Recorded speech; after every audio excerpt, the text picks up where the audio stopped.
Well, thank you. It is a privilege to be here in España.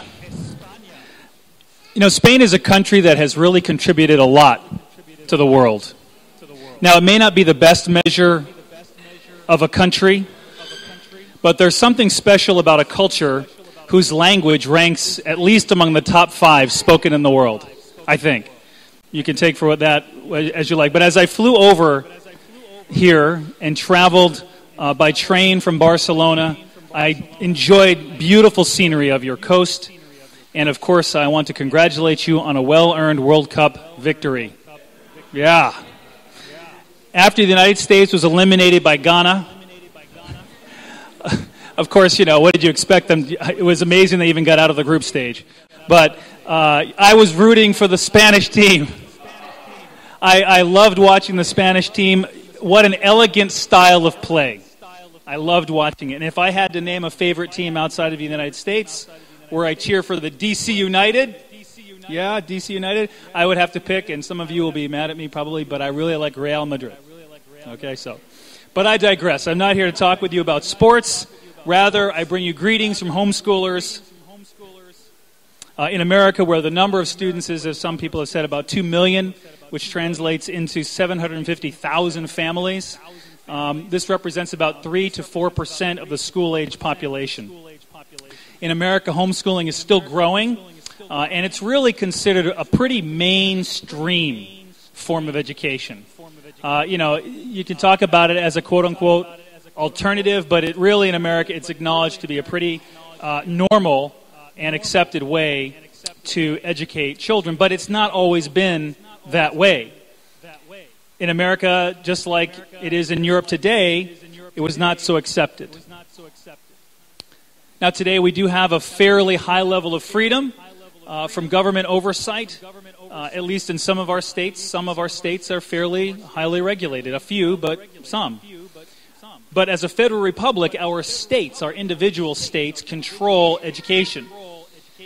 In nearly 20% of the states, we have a law that's very much like the United Kingdom, which is very little, if no oversight whatsoever.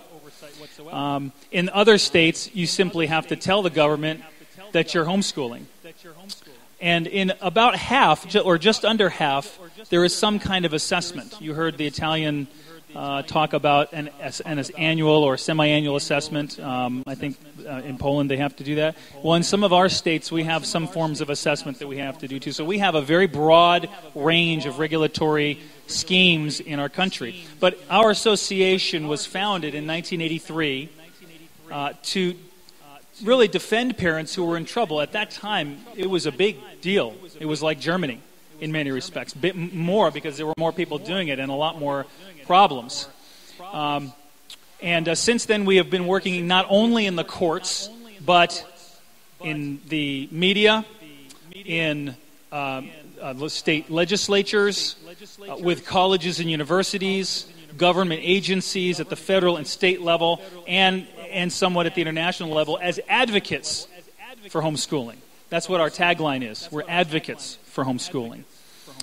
We're founded on the basic premise, it's recognized and acknowledged by our Supreme Court, that parents have a fundamental right to direct the education of their children. And I believe with my whole heart that families are the building block of society, and parents have a natural right, which must be protected to raise their children according to their own convictions. For me, this is personal. As Jonas said, I am a homeschooling father. I have 7 wonderful children from ages 9 months to 14 years, and my wife is home taking care of them. I thank her. I couldn't do it without her. We homeschool at home, and I work on homeschool issues during the day, 24/7. It's what I think about, and I love it. I believe children are a gift from God who are put into a family for their good and as blessings to us as parents. And I have a personal appreciation for what you here do every day as one of you. Of course, we have to acknowledge that there are some costs, some sacrifices, some challenges that come with homeschooling, but I'm sure you would agree that the benefits far outweigh the costs. And I especially want to just acknowledge you mothers here who, I think in most cases, I'd venture to say 90% do the lion's share of the work. We dads try to help out, but, you know, there's only so much we can do, right, Jonas? I know you do probably a lot more than I do.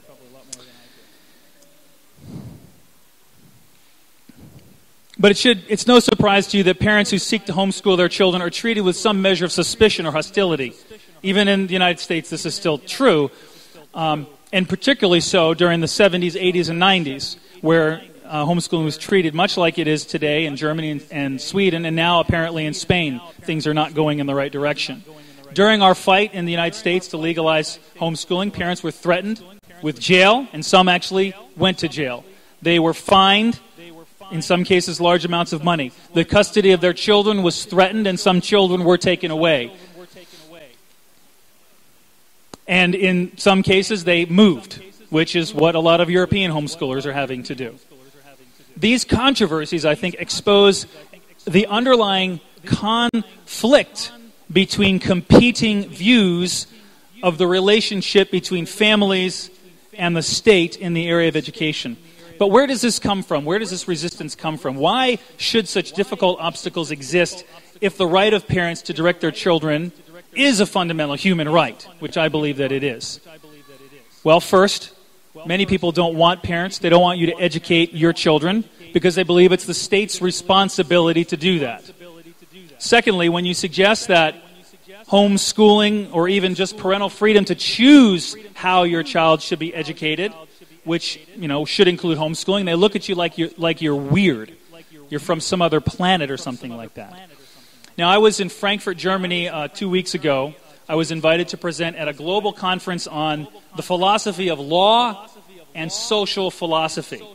It's a big conference with 1,000 academics who go to this conference. And for the first time, homeschooling was on the agenda, was a topic for this conference. And I was invited to present there. And my argument was that homeschooling is a human right of the first order. Okay, people are like, what do you mean?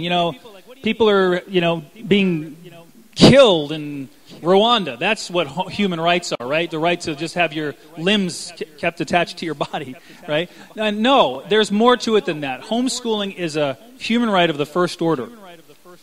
But there are many in the government and in the professional educational establishment who believe that it is the state's role, the government's role, to influence and shape society. My computer's doing some weird things here, so bear with me. After all, children are the future of society, right? And the state is responsible for the future of society, right? Isn't that the responsibility of the state? So if that's true, of course it has to have a very broad authority. It has to be able to regulate and prescribe the method and mechanism and acceptable outcomes of education.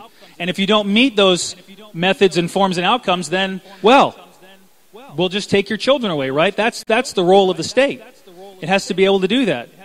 Obviously, this is a dangerous view of the state's responsibility and role, and a fairly recent one in modern history, in the last several hundred years.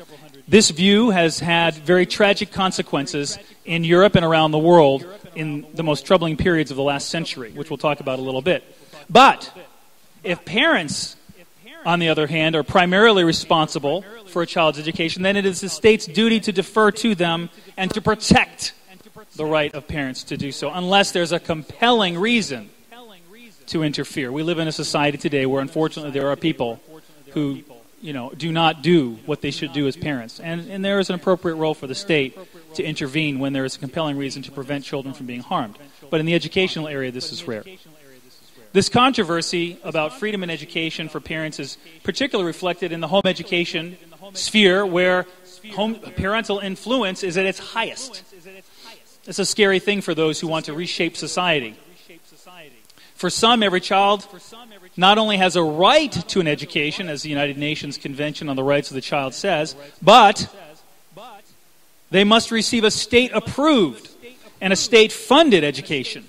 This, they say, is necessary for the transmission of national values and to ensure that every child is educated and safeguarded by trained professionals. None of you are trained, well, a few of you maybe are trained professionals.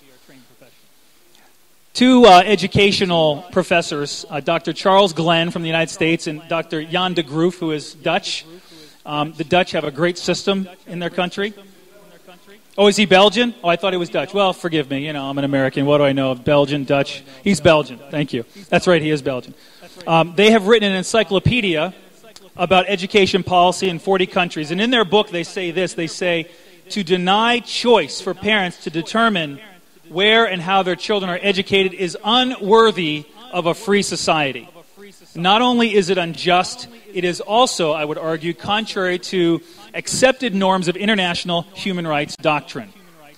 All of the primary foundational international human rights documents recognize that the right of parents to direct their children's education is a fundamental tenet of human rights doctrine, and is not only recognized but is superior in relation to the claims of the state in the area of education. Let's look at some of these documents. Article 26, Part 3 of the Universal Declaration of Human Rights, 1948, says this: the parents have a prior right to choose the kind of education that shall be given to their children. That's what it says. Prior right. Meaning before the state has any right to get involved. Okay? This means that parents have a primary role relative to the state, superior. The 1950 European Convention for the Protection of Human Rights and Fundamental Freedom says in Article 2, in the exercise of any functions that it assumes in relation to education and teaching, the state shall respect the right of parents to ensure such education and teaching in conformity with their own religious and philosophical convictions. 1966. The International Covenant on Economic, Social, and Cultural Rights.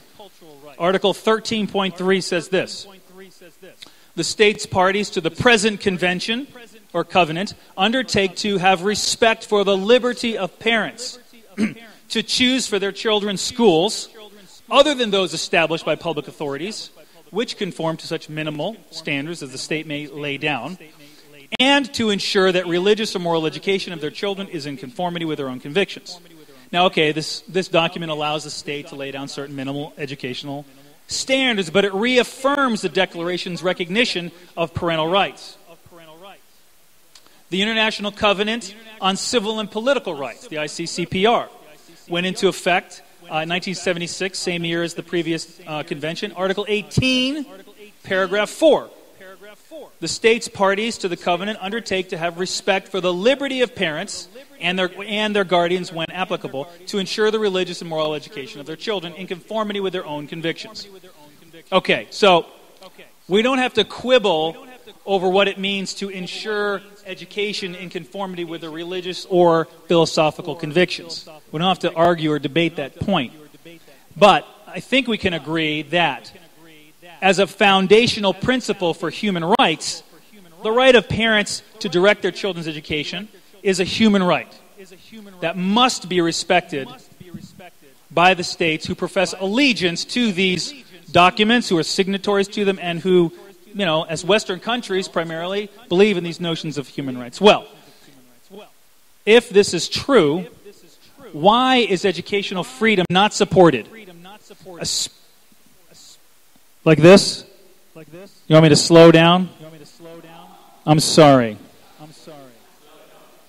Okay.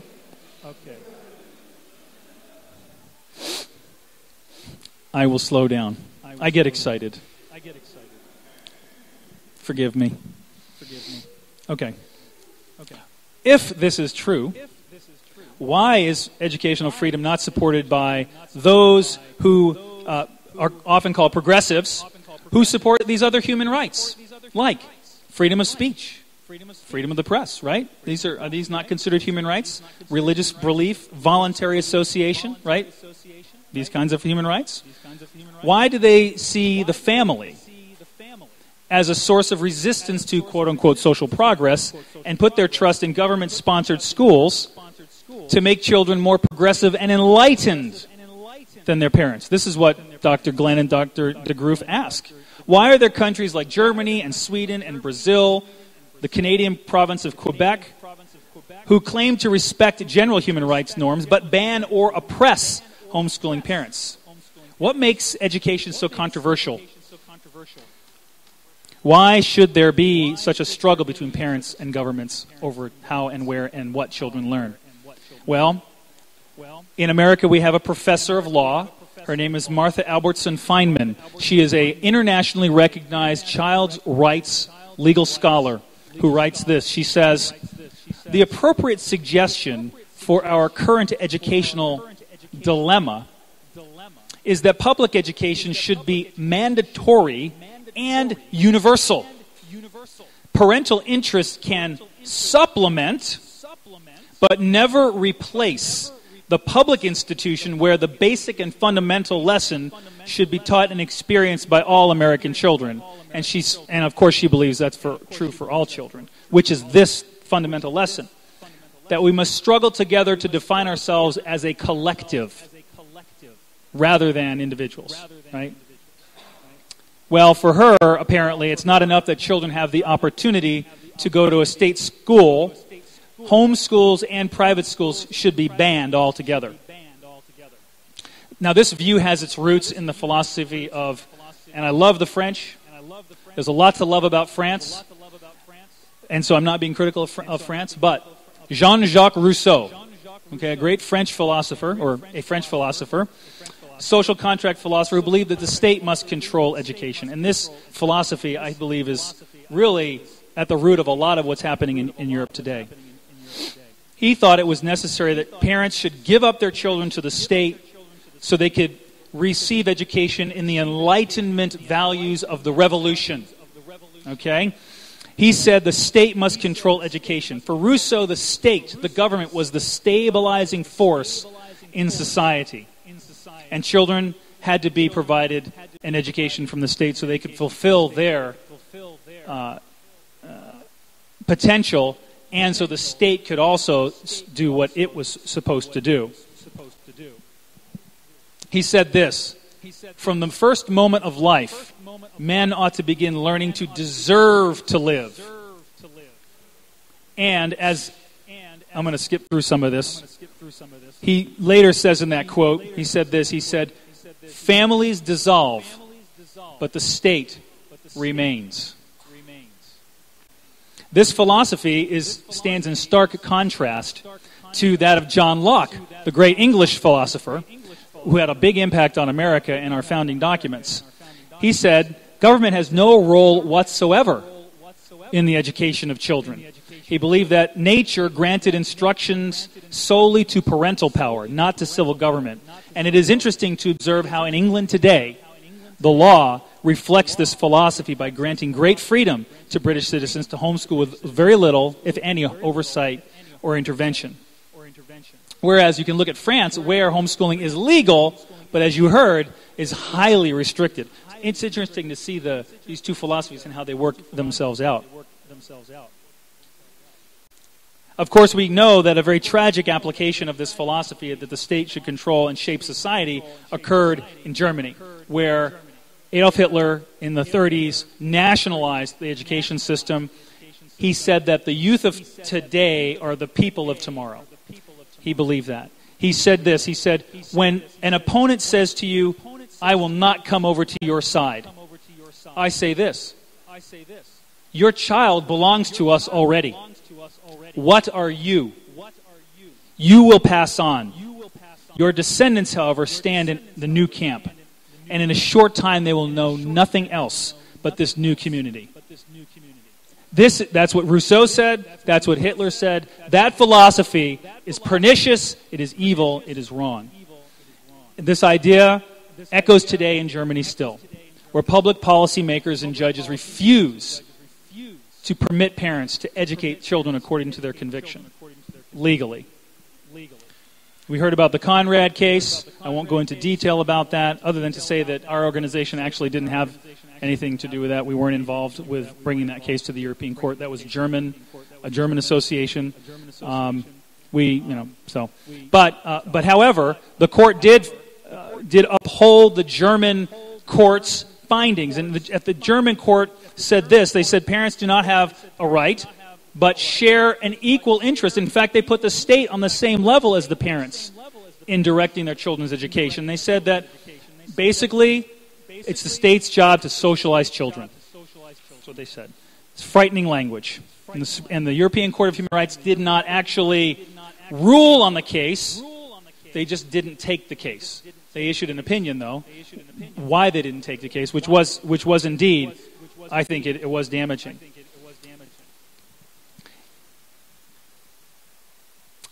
You know, there is a place for using the court, and it is important that cases are carefully selected. You have to take the best cases. And in Sweden, an example of that, I think, is the Himmelstrand case and the Angerstig case. Two cases that are impeccable credentials, great families, no complicating variables, and I think those are the kinds of cases you should take. Families in trouble, however, have to be defended. You can't just say, we're not going to go to court. We don't have a choice sometimes about going to court. Families don't want to go to court, but if they're in court, they need to be defended. And these cases sometimes can help to change public opinion by creating a positive and sympathetic view in the media. An example is a case that we were involved in our country with a German family who came to America and was awarded political asylum. Political asylum from Germany. Can you imagine? Can you imagine the uproar that the Germans, when they heard this, they said, political asylum from Germany? What are you talking about? Well, it created a media event, and we don't take credit for any increase in public opinion in Germany. The homeschoolers in Germany are why there are better, more positive press reports, because these reporters are finally getting the facts about what home education really is like, instead of just merely reporting prejudices and stereotypes. And you can see this in other countries. You see it in Spain here, the Gonzalez family in Alicante. They're going to court next Friday as a result of some changes in Spain over the last year. Germany, I mean, you know, you heard the stories about Germany. Sweden, you heard about what's happening in Sweden. This case of Dominic Johansson is an absolute outrage. People in Europe should be outraged about what happened to this little boy. He was taken from his parents off of an airplane when they were leaving the country, and they haven't seen him but a handful of times in the last 2 years. Can you imagine? This is torture for these parents. And why? People don't believe it when I tell them that it's because of homeschooling. They don't believe it. They can't believe that this could happen. But I'm telling you, that is the reason. Afterwards, after they got their hands on Dominic, they found out he had a couple of cavities and he hadn't been vaccinated. Wow. Yeah, that's why you take a child away and keep him away from his family for 2 years. It's terrible. I could go on talking about cases like this for hours, because they happen all the time, and I hear about them all over the world. Even in America, we have situations where the government authorities take children or still prosecute parents because of these fundamental misconceptions about home education. It was the statist philosophy, this Nazi philosophy, that led to the Universal Declaration in 1948. Because they saw what happened in Germany, they said, we can't let this happen again. So we're going to put down a list of principles, and education was one of those that went in there. Article 26, Part 3, parents have a prior right. Because in Germany, parents were not permitted to keep their children home. They were criminalized if they kept their children home. But here we are in Spain. The largest homeschool gathering in the history of the Spanish homeschooling movement. This is great. And gathered here as a group of parents who believe in this freedom, that all children should have a right to be schooled at home by their parents, that parents should be able to decide to do this without unreasonable interference by the government.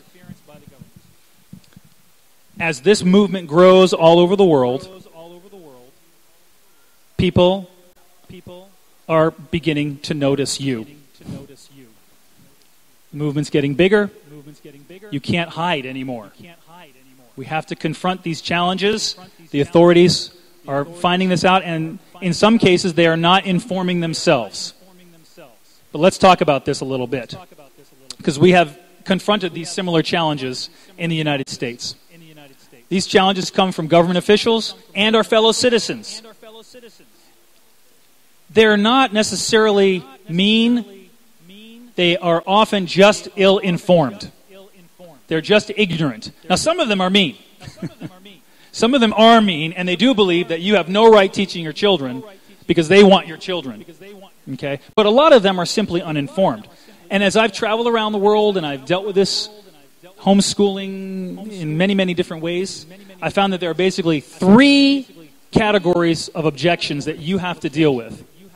Academic outcomes, teacher competency, and socialization.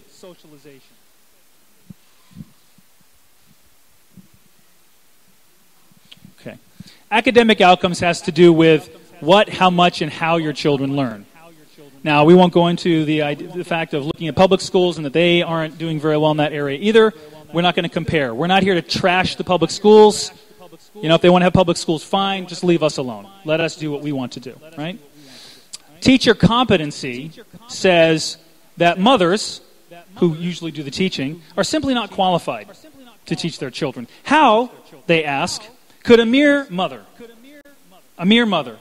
who has no specialized training in education, even a college degree or a high school diploma in some cases, how could this person possibly produce the same kinds of educational outcomes as a highly trained, state-certified teacher?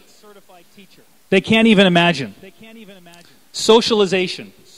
When people talk about socialization, they're talking about, well, children have to be around other children so they can learn how to get along with children. Okay? That's how we learn to get along, right? We just hang out with people who are the same age, and we fight, and we bully, and we have peer group pressure, and right? That's how you get socialized. That's good socialization, right? Yeah. Okay. The other thing they say is, well, these kids are not in school, so nobody sees them. They're hidden. And if they're hidden, of course they're being abused, right? And neglected. They're being kept in the basement and not being fed and beaten, right? That's what happens to homeschooled children, right? That's what our friends from England were saying that they had to deal with. They're off the radar.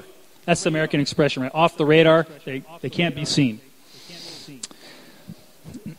You know, in America, you know, we're way past that. They still try to make those arguments, by the way, but they're not taken seriously, really. Although, well, some places they're taken seriously, but not usually. We've had some educational professionals who have looked at the homeschooling movement in shock because they can't believe how successful we've been.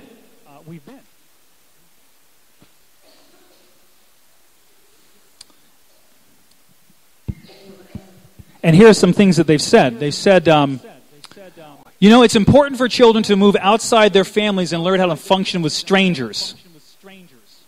They express fear that home education would undermine commitment to American pluralism. You just heard people say here that homeschooling is among the most pluralistic communities in the world. Absolutely. Another teacher's president, Texas teacher's president, said this. He said, if anyone can teach, teaching will indeed no longer be a profession. If you need a license to cut hair, you certainly should have one to mold a child's mind, right? But education professors were not alone. During the early 80s, the American public also said, well, we're not so sure about this homeschooling thing. Only 16% of the American public in 1985 said this is a good thing. In 2001, it was 41%. And today, I would bet it is over 60%. Maybe 75%. How does perception change?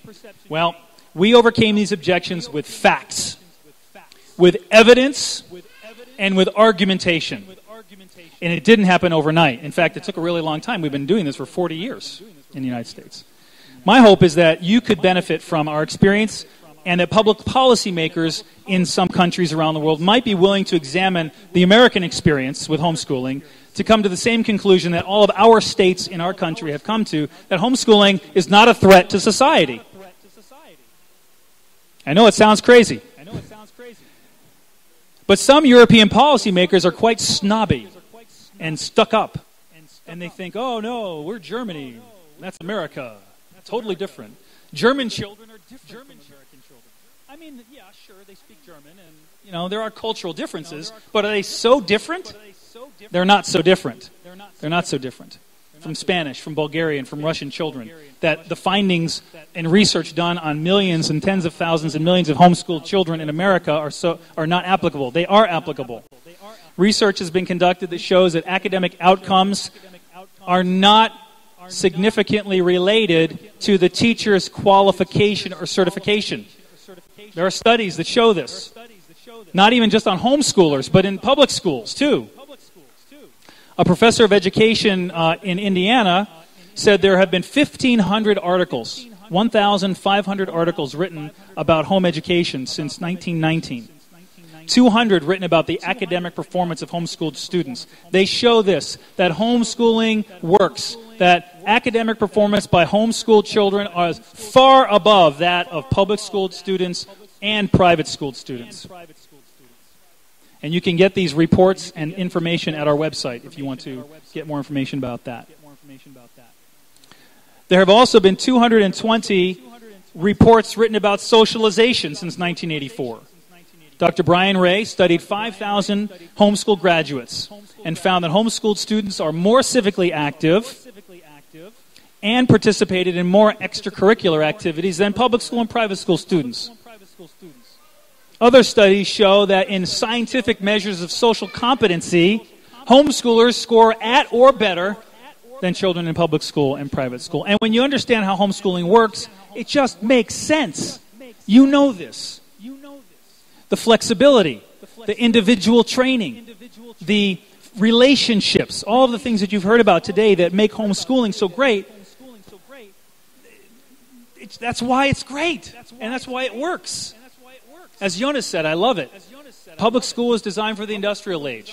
Homeschooling or decentralized learning is for the knowledge age, and that's the age in which we are in and moving towards. So these are the challenges, and they're not small. They may take years to overcome. They took us decades to overcome in America. In countries where homeschooling is just getting started, it is easy for you to feel isolated, for people to feel isolated and alone, and maybe they ought to just give up. Maybe they should just throw in the towel, like our German colleagues were saying that some people feel like they should just do that. Okay, so these are some challenges that we have. They're not small. But you know what? There's no need for anyone, anywhere in the world, to feel alone as a homeschooling parent. I don't care if you live in, I don't know, in the sub-Sahara desert. Okay, they have internet there. I can tell you this, that there are 82,000 member families of our association who do care about you and about homeschoolers. They care about your families, about your movement. Our association has been helping families all over the world in trouble. Why?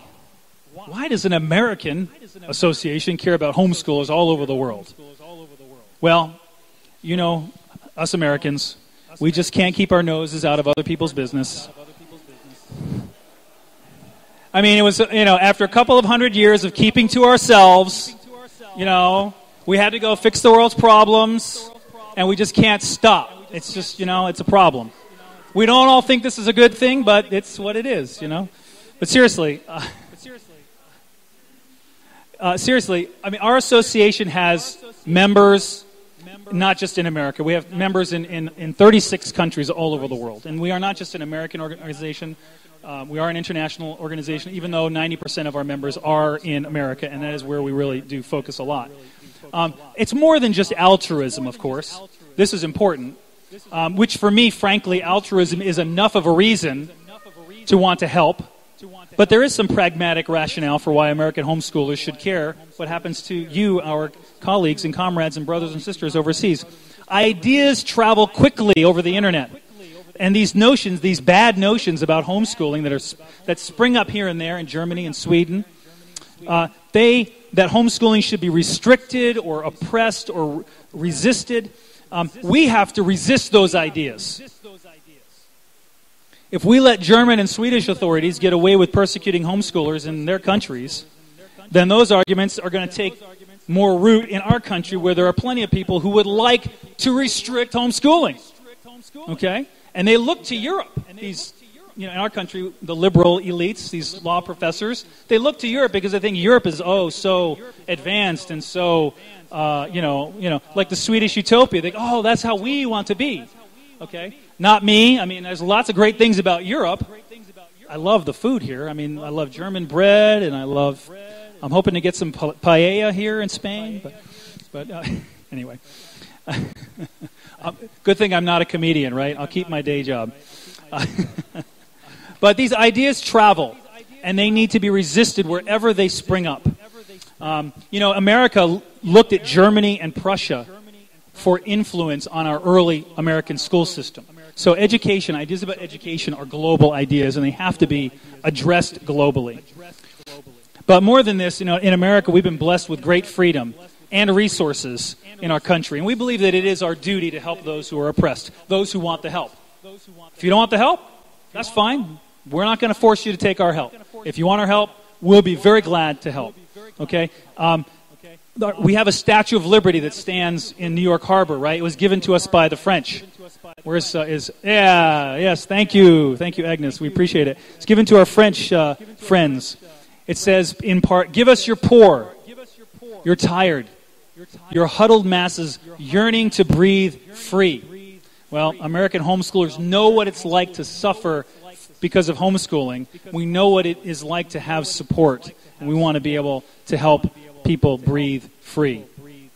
In the United States, homeschoolers have been able to change public perception by engaging in the democratic legislative process to change laws, but also to engage in a public debate through media because, as it was said earlier, public perception is very important, maybe even more important. Frankly, I think I would agree it's more important than court cases. I do agree with that. But there are times when the legislature is necessary or regulation may be necessary or appropriate, and there are cases when it's not. You have to determine each situation on a case-by-case analysis, working with those who are most familiar with the local law, whether that's in a state in the United States or a country in Europe or in Asia or in Africa. You have to work with the person who understands the lay of the land. We have worked closely with state organizations in America where every state has a state organization. Some states have several. I would suggest that a categorical negative reaction to going to a legislature is an unwise approach. In some cases where you have legislature laws that protect homeschooling, of course, don't go to the legislature if you've already got protection. Why would you try to change something that's good? But in a situation where you don't have a law or the law is bad, what is your option? You have to figure out a way to gain freedom, either by going to the legislature in a democratic process or to court to defend yourself. We can't stick our head in the sand or ignore public policy. But we can work together. We can work together cooperatively, and we can make a difference, particularly in countries where homeschooling is just getting started. We may have the largest homeschool population in the world, with 2 million children. That's interesting. You said 45,000 per capita? That's a lot. But we cannot and should not do it by ourselves, and we don't want to do it by ourselves, frankly. But, it does make a difference to homeschoolers in other places to be supported, to not feel alone. And in particular, it is helpful when it's not just us troublesome, meddling Americans who are the ones sending emails. It's good if we have an international response, even if it's only to provide moral support or encouragement to these poor people like the Gonzalez family, who weren't looking for trouble, just wanted to do what was best for their children, and now they're going to be in court. In Spain, we had another situation where our association was able to help back in February of this year. The Spanish Association brought our attention to the Gastés, bad pronunciation probably, the family, and we wrote letters, and we made it a public issue, and people from all over the world wrote letters and sent emails to these officials. Dara McInerney said, the support from around the world made a difference. It showed the court that homeschooling is simply another educational option, not a dereliction of one's parental duties. The court, Dara said, asked us to spread the word that the family's case is over, so they will stop receiving letters and faxes. Hundreds have arrived. Hopefully, there will be more good news on the way soon for other families facing legal proceedings. Apparently, I find out that that's not the case now with the legal situation in Spain. But this is the experience we have seen in other countries, in countries like Botswana, in Sweden, in Germany in certain situations, in Russia, and elsewhere, where public policy makers and government officials are simply unaware about the facts of homeschooling. These people, these officials, have been brought up in an environment which assumes the state is and should be virtually all-powerful. We can provide arguments and information to the contrary. We can address these objections to homeschooling about socialization, about teacher certification, about academic outcomes. We have facts. We have experience. We can point out that freedom in education ought to be treated as a fundamental human right. By fighting threats to freedom, especially in Western democracies like Sweden and Germany, we can develop the ability to defend ourselves together. This is fairly easy for us to do. It says, here we have an association with 80,000 plus member families, and over the years we have sponsored and published research, written letters to many, many different people, which have been helpful in many cases. We've helped families flee oppression. Some of these Swedish families and other German families who have fled, our association has helped. We want to be able to help, to encourage others, because we know what a difference it can make when you're alone and you can reach out and call someone somewhere else and just have someone to talk to get some advice. Maybe they can help you. And we don't want to just be the only ones doing that. And I know we're not. I know there are other people and other organizations who are doing that. Ultimately, though, of course, every country has to solve its own problems internally. That's obvious. And this kind of success requires patience and persistence. You will have to go back to the public policymakers time and time and time again. You'll have to go to the media over and over again, because there's lots of newspapers and lots of reporters, and they're always changing, and there's always new ones. You've got to keep educating your neighbors and your friends and your family over and over again. You have to be tireless in doing this. You also have to be gracious in doing this. As Kelly said earlier, being calm. That's one of the most powerful tools that you can have. Jonas is very good at this. And I'm not very good at that. And you can probably tell. But I believe that if you present the facts and the experience to people, that home education works, it's indisputable that you can be successful. One of the founders of our country, of America, his name is Samuel Adams. He said it does not take a majority to prevail, but only a tireless minority willing to constantly set brush fires in the minds of their neighbors. This is what you have to do. This is what we as homeschoolers have to do. Here in Spain, in Germany, in Sweden, in America, we have to do this over and over again, tirelessly and graciously. And of course, there is one truth that I think we need to remember. If you give up, you cannot succeed. But if you never give up, you cannot help but to succeed. Thank you. God bless you. Gracias por su atención.